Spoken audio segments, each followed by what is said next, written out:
راپۆرتێکی نێودەوڵەتی سەروەتی مەسعود بارزانی و ژمارەیەک لە بەرپرسانی دیکەی عێراق ئاشکرا دەکات کە زیاتر لە 200 ملیار دۆلار و بەشێکی ڕەوانەی دەرەوەی عێراق کراوە. ڕۆژنامەی وەتانی سعودی لە راپۆرتێکدا کە بە پشتبەستن بە دەستگای چاودێری نێودەوڵەتی تایبەت بە گواستنەوەی پارە لە بانکەکانی جیهان ئامادەی کردووە، ئاماژەی بۆ کردووە سەروەتی مەسعود بارزانی گەیشتۆتە 48 ملیار دۆلار.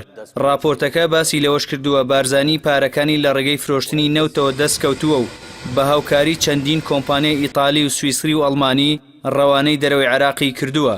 هەر بەپێی راپۆرتەکە سامانی ژمارەك لە بەرپرسانی عێراق گەیشتۆتە نزیکەی 173 ملیار دۆلار کە نووری مالیکی جێگری سەرۆکۆماری عێراق و کوڕەکەی لە سەروی لیستی گەندەڵترین سیاسیەکانی عێراق دێن.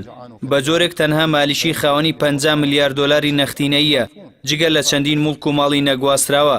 هاوکات عەمار حەکیم و چەند بەرپرسێکی سوننەکانیش بە دوای ئەودا بە ڕێگەی ناتەندروست سامانیان کۆکردوتەوە.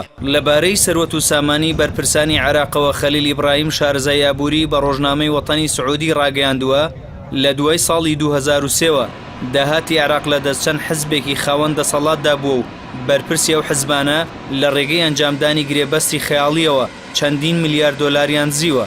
دەشڵێت ئەو بەرپرسانە بەر لە پرۆسەی ئازادی عێراق خاوەنی تەنها $1 نەبوون.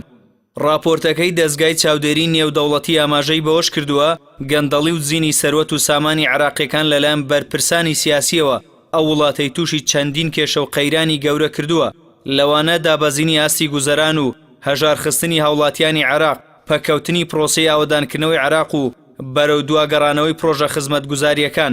ئەمە جگە لە پەرەسەندنی ناکۆشی و ململانەی سیاسی نێوان هێز و لایەنە سیاسیەکان.